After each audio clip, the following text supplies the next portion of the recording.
BJP పైన TPCC chief Mahesh Goud సంచలన వ్యాఖ్యలు చేశారు. బీజేపీకి ఎందుకు ఓటు వేయాలని మహేష్ గౌడ్ ప్రశ్నించారు.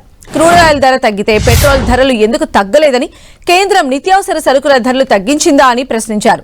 దేవుడి పేరుతో ఓట్లు అడిగే సంస్కృతి కాంగ్రెస్ కు లేదన్నారు. శ్రీరామచంద్రుని పేరు వాడుకునే హక్కు బీజేపీకి ఎవరిచ్చారు?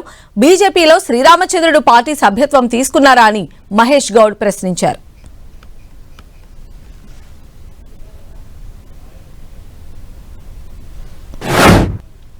నేను అడుగుతా ఉన్నాను బీజేపీ వారిని, ఎందుకు వేయాలి మీకు ఓటు? ఒక ఇల్లు ఇచ్చిన ఓటు వేయాలనా? ఉద్యోగం ఇచ్చిన ఓటు వేయాలనా?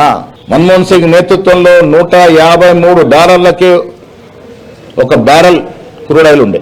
$153 ఒక బ్యారెల్ క్రూడ్ ఆయిల్ ఉండే. ఆ క్రూడ్ ఆయిల్ నుంచి మనకు డీజిల్ కిరోసిన్ వస్తుంది విదేశీ నుంచి కొనుక్కుంటే.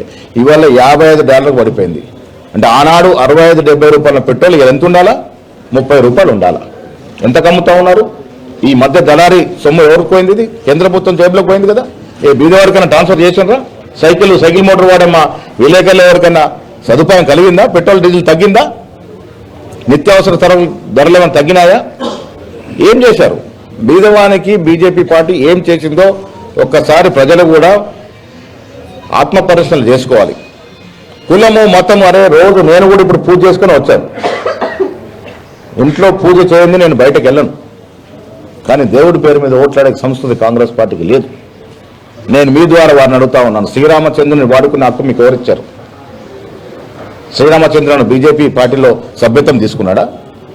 కొన్ని వేల ఏళ్ల కిందటి శ్రీరామచంద్రుని మేమంతా గౌరవిస్తాం. శ్రీరామచంద్రుని, ఈశ్వరుణ్ణి, హనుమంతుణ్ణి, వెంకటేశ్వర స్వామిని, అమ్మవారిని, దుర్గామాతని పూజిస్తాం. ఎవరు సొత్తు కాదు. హిందూ సామ్రాజ్యం, హిందూ సామాన్య యొక్క సొత్తు. దాన్ని మీరు ఎన్నికలకు వాడుకుంటారు, ఏ లెక్కలు వాడుకుంటారు? మీరు పూజ చేయరా? ఇలా కాంగ్రెస్ పార్టీలో 90% కార్యకర్తలు దేవుళ్ళు పూజిస్తాం. మేము ఏ రోజు కూడా మేము దేవుళ్ళ పేరిట ఓట్లాడగం.